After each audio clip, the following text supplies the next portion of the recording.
स्नान कराओ गौरी को।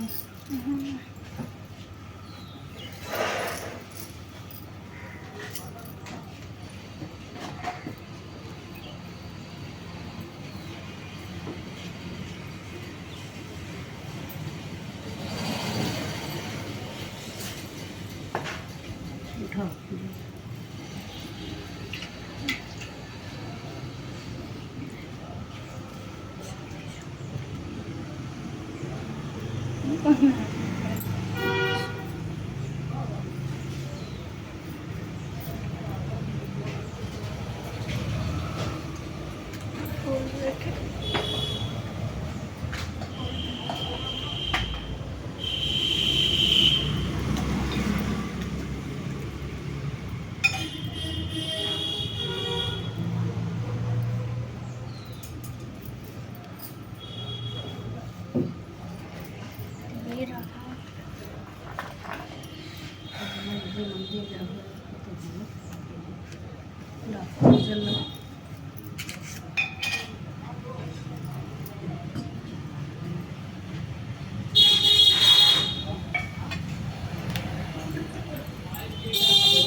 इसे लगा दिए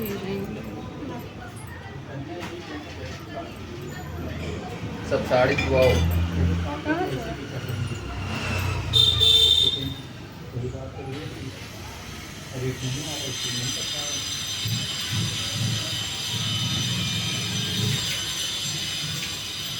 फोन करेंगे तो लेने आ रहे हो? नहीं ले लो।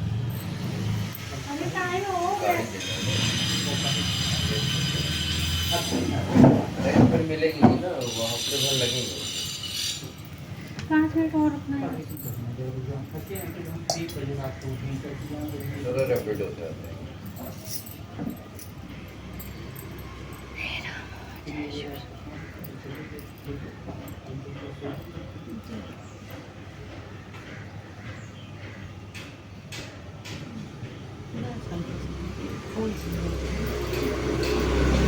चढ़ा देंगे मतलब बस नौहान हुए थे क्या? टीम लगाएंगे गमला फूट कर चढ़ा देगा चार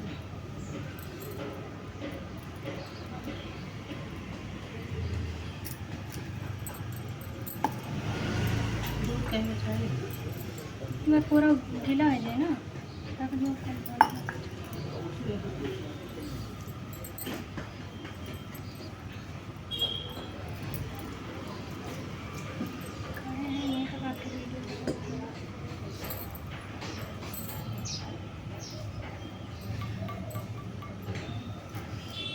चढ़ाओ।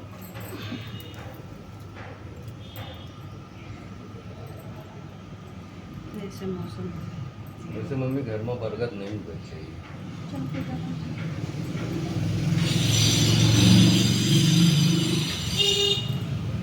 ऐसे नहीं खोला जाता।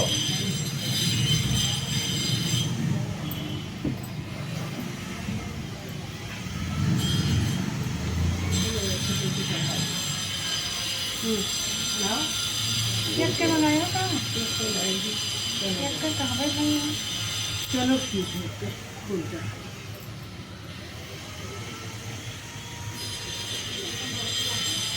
बात खुलेगा कि नहीं? बिना खुले ना चढ़ाई। कौन ले आया? लेकिन जो हम बता रहे हैं खुला नहीं है, रखता है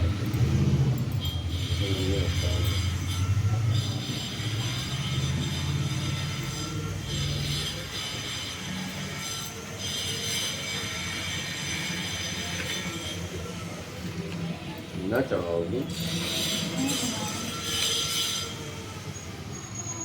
उधर ही रहो तुम, उधर ही रहो।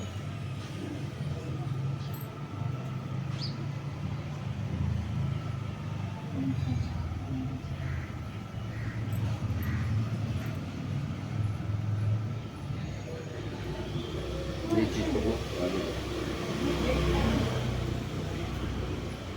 कपड़े नहीं माफ रुक जाओ, फिर छोड़ देंगे।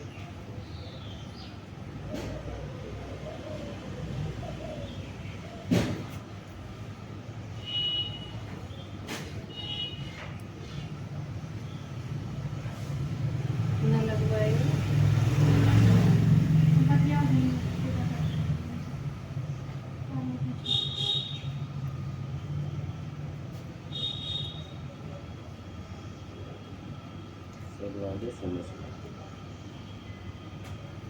चलो वैसे बाद में कर लेंगे। तो हिला तो क्यों नहीं हिला? ऐसा नहीं तो मिला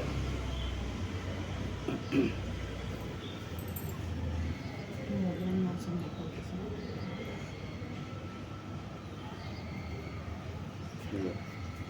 बताओ सूर्य जाओ तो वो ले जाओ जाओ। वाह मारू धैके का बुरुज बना दियो अच्छा खासा रहा।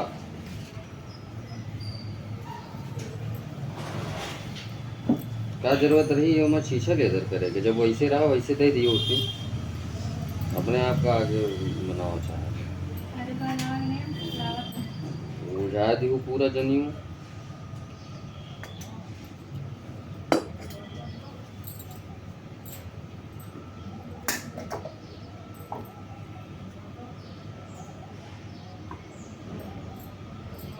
दादा ऐसा करना दे दो।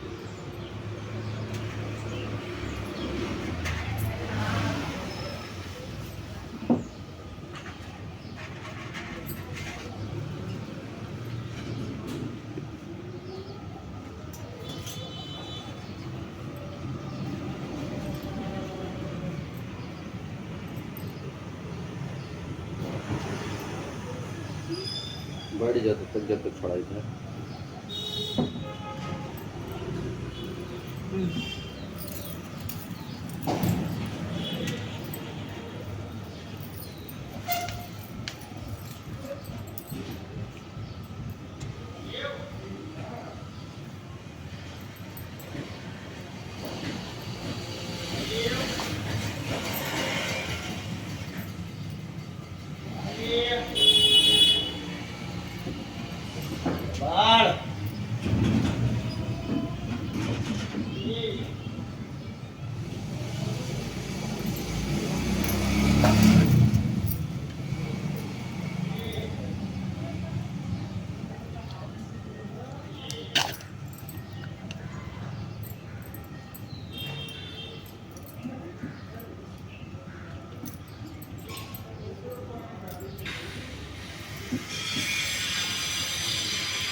ये दोनों पकड़ो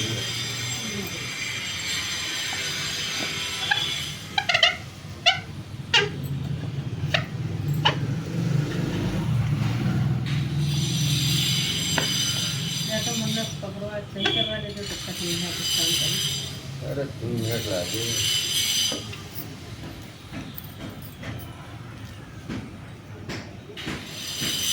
नहीं तो पकड़ा देंगे ना आगे को ढेंची पकड़ोगे ना पीछे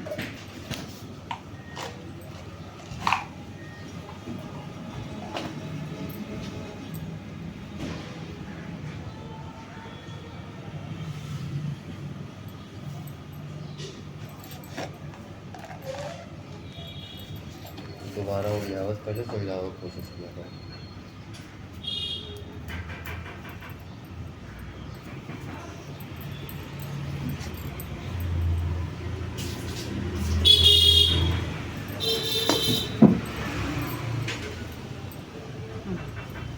मेरा बना कर दियो नहीं खाली खाने लगाने हैं पिया तो लगा हम कर ले मैम बस ऐसे रखती हूँ बीरा बनाए कि खिला दीजिए जब खाना ठीक ठाक बिहारी हो बिहारी फूल चढ़ाई नहीं तो चढ़ाओ फूल चढ़ाओ धन्यवाद तुमको सबको।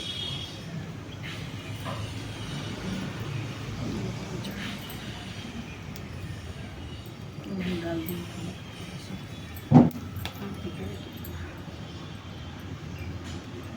मोड़वा पे नहीं चढ़ता है फोन नीचे चढ़ा बोर्ड है सजाए दी हाँ मोड़े पे नहीं चढ़ता है फोन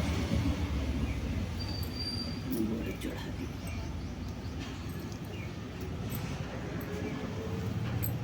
अब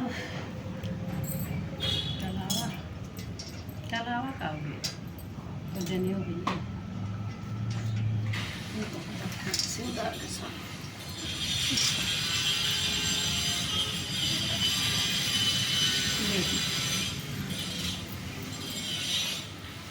यही रख दी, कहाँ रखी नीचे रख दी है।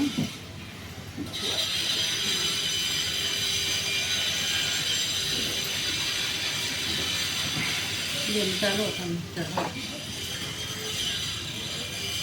चढ़ा दी फिर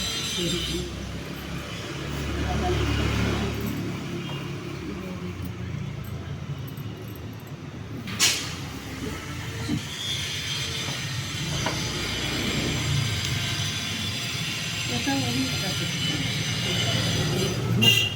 एक जगह हम खा रहे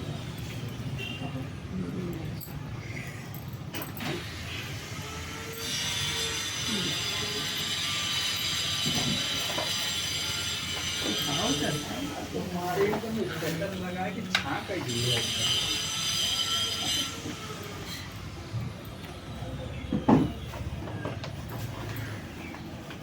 तुम पूजा कटनी गदनी लग रही हो चटनी गदनी गदनी गदनी क्यों क्यों क्यों सुतनी सुतनी जाओ अंदर भी तो जाओ इधर इधर क्यों अंदर है 2-8 हमारे लगे आएंगे 2-6 तो हाथ चल खाओ पूजा देखता है पूजा हमारी पहली होता है। हमारा तो छीन दियो तो पूजा भी क्यों तुम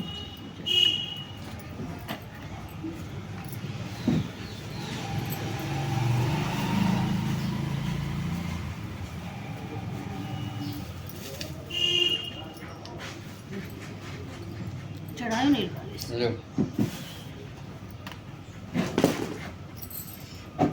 चढ़ाओ तो फिर चलो करके तैयारी करो।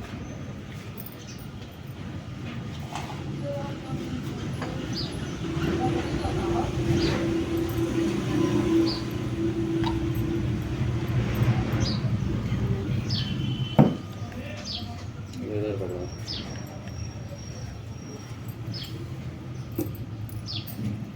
साहेब लो इधर करो, तैयारी किया जाए पैंट में पीछा लग गया। सही पहन के जाइए नहीं अपना जाता मैं बेचती गंगा जल का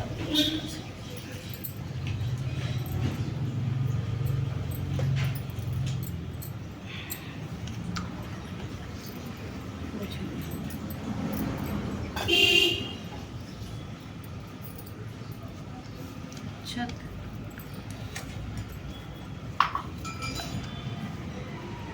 चलो अंदर तो जलाओ, कहाँ दीपक ऊपर जलाओ। अच्छा दिया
बनने वीडियो क्या कर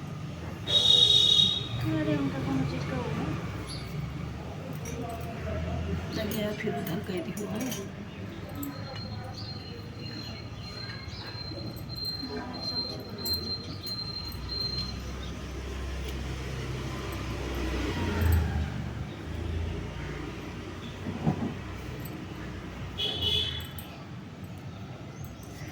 आगे करूँ चलो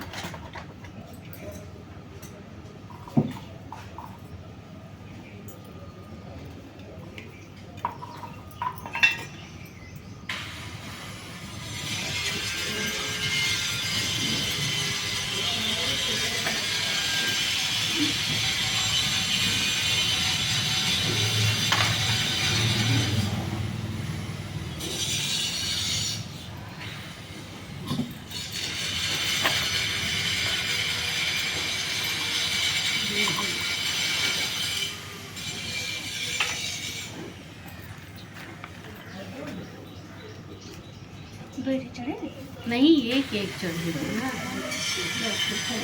भोग लगा हुआ ना मुझे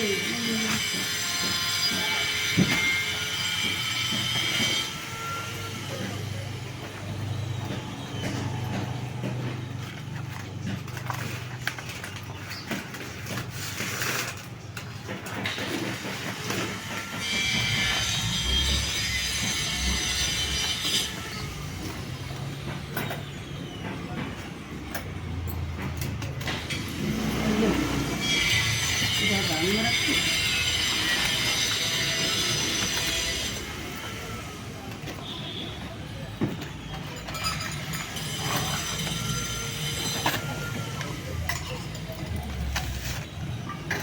चलो उधर चलो ठीक पहले कहानी आने पड़ा है हाँ है कि नहीं ना फेरी नहीं करना है कहानी कह के तब फेरी की जाए ये कहानी छत फूल उठाओ फूल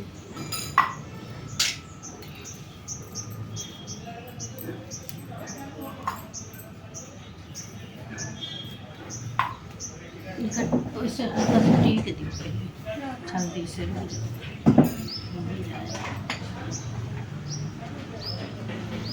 अच्छा पूरा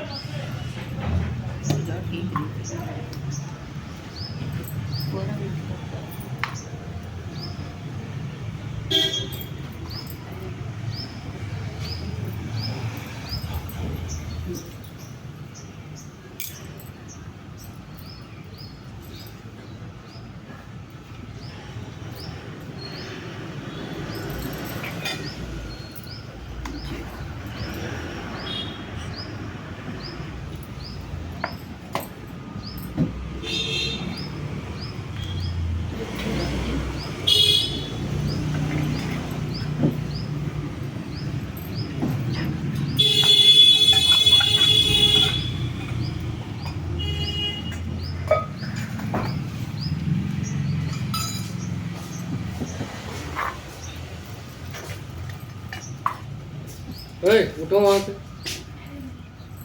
वीडियो नहीं बना रहे हैं अरे नहीं पेट दर्द रहा है। चलो अंदर चलो चलो मेरे को हटाओ यहाँ से भगाओ चलो अंदर से अंदर बैठो जाके पंखा चला दियो बैठ जाए जाओ वहाँ एसी चल रही जाओ रूम में जाओ मेरे। मध्य देश में अश्वपति नाम के परम ज्ञानी राजा थे। धन वैभव से पूर्ण होने पर भी वे संतान के अभाव में बड़े दुखी रहते थे। राजा ने पंडितों की यह सलाह से पुत्र प्राप्ति के लिए सावित्री की आराधना की। सावित्री ने प्रसन्न होकर राजा रानी को दर्शन देकर आशीर्वाद दिया और कहा कि तुम्हारे भाग्य में पुत्र तो नहीं है पर मैं स्वयं कन्या रूप में तुम्हारे यहाँ जन्म लूंगी। इतना कहकर सावित्री देवी अंतर्ध्यान हो गई।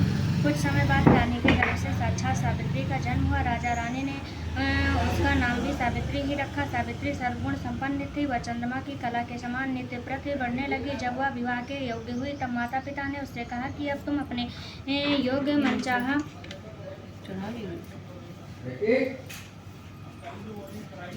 इधर बैठो मनचाहा वर खोज लो। राजा ने उसे एक बूढ़े मंत्री के साथ वर खोजने के लिए भेज दिया। सावित्री यात्रा पर रवाना हो गई। इधर एक दिन अचानक नारद जी महाराज अश्वपति से भेंट करने के लिए आए। तभी सावित्री भी अपने लिए वर पसंद करने के लिए लौट आई। उसने आदरपूर्वक नारद जी को प्रणाम किया। नारद जी ने उसे विवाह योग्य देखकर राजा अश्वपति से पूछा कि आपने इसके योग्य वर खोजा है या नहीं। राजा ने बताया कि मैंने सावित्री को वर खोजने के लिए भेजा है। वह अभी लौटकर आई है और अब वह बताएगी कि उसने अपने पति रूप में किसे पसंद किया है। राजा की बात सुनकर नारद जी ने सावित्री से पूछा कि तुमने किस वर के साथ विवाह करने का निश्चय किया है। सावित्री ने परम विनम्र होकर हाथ जोड़कर निवेदन किया कि महाराज, राजा धूमसेन का राज रुक्मिणी ने छीन लिया है और वे अंधे होकर रानी के राज्य में रहते हैं। उनके एकमात्र पुत्र सत्यवान को ही मैंने अपना पति बनाने का निश्चय किया है। सावित्री के ऐसा कहने पर नारद जी ने राजा अश्वपति से कहा कि आपकी कन्या ने वर खोजने में निस्संदेह भारी परिश्रम किया है। सत्यवान गुणवान और धर्मात्मा है। वह रूपवान और समस्त शास्त्रों का ज्ञाता है। वह अपने माता पिता के समान सदा सत्य बोलने वाला है। इसी कारण उसका नाम सत्यवान हुआ। जिस प्रकार समुद्र रत्नों की राशि और उसी भांति सत्यवान सभी सद्गुणों का भंडार है, वह सब प्रकार से सावित्री की योग है। वह सब बातों में सावित्री के साथ क्षमता रखता है। इतना कुछ होते हुए भी उसे में एक भारी द्वेष है। जिसके सामने ये सभी गुण फीके से पड़ जाते हैं। वह अल्प आयु है और 1 वर्ष की समाप्ति पर उसकी मृत्यु हो जाएगी। नारद जी के मुख से यह वचन सुनकर राजा अश्वपति का चेहरा उदास हो गया और उसके मधुर स्वप्न नष्ट हो गए। नारद के वचन कभी मिथ्या नहीं हो सकते, ऐसा विचार कर उन्होंने सावित्री को समझाया कि ऐसे क्षीणायु व्यक्ति के साथ विवाह करना कल्याणकारक नहीं है, इसलिए कोई अन्य वर पसंद कर लो। पिता की बात सुनकर सावित्री ने कहा कि अब मैं शारीरिक संबंध के लिए तो कभी मन में किसी अन्य पति के खोजने का विचार नहीं कर सकती। कोई भी संकल्प पहले मन में आता है, फिर वाणी से आ जाता है। कहने के पश्चात उसे करना ही होता है, चाहे वह शुभ हो या अशुभ हो। मैंने जिसे एक बार अपने मन से पति स्वीकार कर लिया, वह मेरा पति है। अब मैं किसी दूसरे का वर्ण किस प्रकार कर सकती हूँ। राजा एक ही बार आज्ञा देता है, पंडित एक ही बार प्रतिज्ञा करते हैं और कन्या भी एक ही बार होता है। जैसा भी हो, वह सत्यवान मेरा पति है। मुझे उसके दीर्घायु या अल्पायु होने से कोई वर्ष विषाद नहीं है। अब मैं पुरुष की तो कोई बात ही क्या, देवराज इंद्र को भी स्वीकार नहीं करूंगी। कोई शक्ति मुझे मेरे इस निश्चय से नहीं डिगा सकती। मैं पुनः दृढ़ता पूर्वक कहती हूँ कि सत्यवान ही मेरा पति होगा। सावित्री का ऐसा दृढ़ संकल्प सुनकर नारद जी ने राजा अश्वपति को सम्मति दी कि सावित्री का विवाह सत्यवान के साथ ही कर देना चाहिए, या उचित प्रतीत होता है। इस प्रकार राजा को समझा बुझाकर नारद जी अपने स्थान को चले गए। राजा अश्वपति ने भगवान के मंगलमय विधान में विश्वास करके विवाह की समस्त सामग्री इकट्ठी की और कन्या तथा बूढ़े मंत्री को साथ लेकर धूमसेन की तपोभूमि में पहुंच गए। वहां पर राजा धूमसेन अपनी रानी और राजकुमार सत्यवान के साथ रहते थे। अश्वपति ने उसके पास पहुंचा और अपना नाम बताते हुए उनके चरणों में प्रणाम किया। धूमसेन ने अश्वपति के आने का कारण पूछा तो उन्होंने बताया कि मेरी कन्या सावित्री ने आपके सुपुत्र सत्यवान के साथ विवाह करने का निश्चय किया है। मैं भी इससे सहमत होकर विवाह की तमाम सामग्री लेकर आपकी सेवा में उपस्थित हुआ हूँ। राजा की बात सुनकर धूमसेन उदास हो गया और उन्होंने कहा कि आपने और मुझमें कैसी क्षमता। आप राजसेन राजा और मैं राजभ्रष्ट रंग, इस पर भी हम दोनों अंधे हैं, निर्धन हैं और वन में रहते हैं। आपकी कन्या ने वन के भारी कष्टों को न जानकर ही ऐसा विचार कर लिया है। महाराजा अश्वपति ने कहा कि सावित्री ने इन सब बातों पर भली भांति विचार कर लिया है। वह कहती है कि जहाँ मेरे सास ससुर और पतिदेव निवास करते हैं, वहीं मेरे लिए बैकुंठ है। सावित्री के ऐसे दृढ़ निश्चय को सुनकर धूमसेन ने विवाह की स्वीकृति दे दी। शास्त्र सम्मत रीति से सावित्री का विवाह सत्यवान के साथ करके राजा अश्वपति तो अपनी राजधानी को लौटा गए और उधर सावित्री मनचाहे पति सत्यवान को पाकर सुख पूर्वक वन में रहने लगी। नारद जी के वचन हर समय पार्वती के कानों में गूंजते रहते। वह एक दिन गिन रही थी। उसने जब पति की मृत्यु का दिन निकटाया जाना 3 दिन पहले से ही उसने उपवास आरंभ कर दिया। तीसरे दिन अपने पितरों का पूजन किया। वही दिन नारद जी ने सत्यवान की मृत्यु का बताया था। रोज की भांति उस दिन भी सत्यवान अपने समय पर कुल्हाड़ी और टोकरी लेकर कुल्हाड़ी काटने के लिए वन में जाने लगा तो सावित्री ने स्वयं भी उसके साथ चलने का आग्रह किया। सत्यवान ने उसे माता पिता की सेवा के लिए वहीं ठहरने की सम्मति दी। तब सावित्री अपने सास ससुर से सत्यवान के साथ वन में जाने की आज्ञा ले आई और उसके साथ वन में चलने की तैयारी की। सत्यवान ने वृक्ष में पहुंचकर फल फूल तोड़े और बाद में लकड़ी काटने के लिए एक वृक्ष पर चढ़ गया। वृक्ष के ऊपर ही सत्यवान के सिर में भारी पीड़ा होने लगी। वह वृक्ष से नीचे उतर आया और सावित्री की जंघा पर अपना सिर रखकर लेट गया। कुछ देर बाद सावित्री ने अनेक दूतों के साथ यमराज को हाथ में पास लिए हुए देखा। पहले तो यमराज ने सावित्री को देवी विधान कहकर सुनाया और फिर उसे सत्यवान के अनुष्ठान मातृजीव को लेकर दक्षिण दिशा की ओर चले गए। सावित्री भी यमराज के पीछे पीछे चलने लगी। जब बहुत दूर तक भी उसने यमराज का पीछा न छोड़ा तो उन्होंने उससे कहा कि हे पतिव्रते, जिस सीमा तक एक मनुष्य दूसरे मनुष्य का साथ दे सकता है वहाँ तक तुमने पति का साथ दिया है। अब तुम घर लौट जाओ।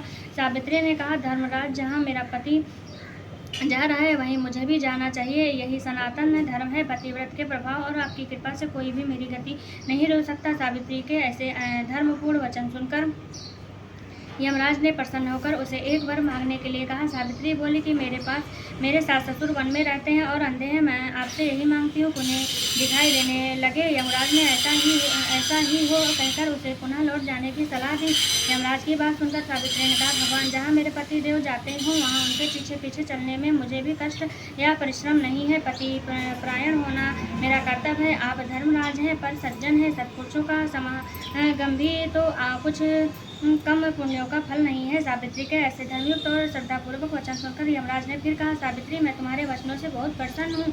तुम मुझसे एक वरदान और मांग सकती हो। सावित्री ने कहा, राजा धूमसेन का राज्य छीन गया है, उसे वे पुनः प्राप्त करें और धर्म में उनके सदैव प्रीति रहे, यही वरदान मुझे दीजिए। यमराज ने वरदान देकर पुनः उसको लौट जाने को कहा, किंतु वह न मानी और बराबर पीछा करती रही। उसकी ऐसी दृढ़ प्रतिभक्ति से भक्ति देखकर यमराज ने प्रसन्न होकर उसे तीसरा वरदान देने की इच्छा प्रकट की। तब सावित्री ने अपने पितृकुल की भलाई को दृष्टि में रखकर तो भाई होने का वरदान मांगा। यमराज ने साहस से यह वरदान भी दिया। सावित्री से पुनः आगे न बढ़कर लौट जाने को कहा, आग्रह किया, किंतु सावित्री अपने प्राण पर अडिग रही।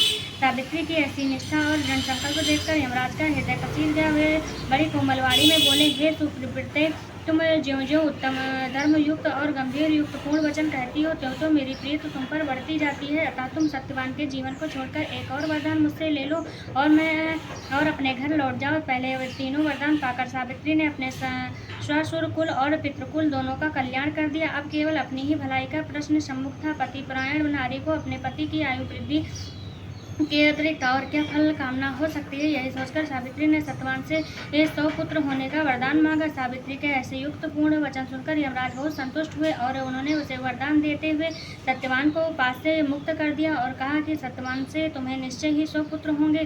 सावित्री को मनवांछित वरदान देकर यमराज वहीं अंतर्ध्यान हो गए और वह लौटकर वट वृक्ष के नीचे आई। वट वृक्ष के नीचे सत्यवान का मृत शरीर पड़ा था, उसमें जीव का संचार हो गया और वह उठकर बैठ गया। सावित्री ने सत्यवान से सारा वृत्तांत कह सुनाया और फिर वे दोनों खुशी खुशी आश्रम की ओर चले गए। सत्यवान के माता पिता को दृष्टि प्राप्त हो गई और वे अपने आज्ञाकारी पुत्र और सेवापरायण पुत्र वधु को न देखकर अत्यंत दुखी हो रहे थे। तभी सावित्री और सत्यवान वहाँ पर पहुँच गए। सारे देश में सावित्री के अनुपम पतिव्रत का समाचार फैल गया। प्रजाजनों ने महाराज धूमसेन को ले जाकर आदरपूर्वक राज सिंहासन पर बैठाया। सावित्री के पिता अश्वपति को भी 100 पुत्र प्राप्त हुए और सावित्री सत्यवान ने भी 100 पुत्र प्राप्त करके दीर्घायु तक राज्य भोगा और अंत में वैकुंठ सिधारे। प्रत्येक सौभाग्यवती स्त्री के लिए यह व्रत करना आवश्यक है। आरती होगी लेकिन आरती है आरती कर लो तब फिर माला बदला जाए, फेरा किया जाए।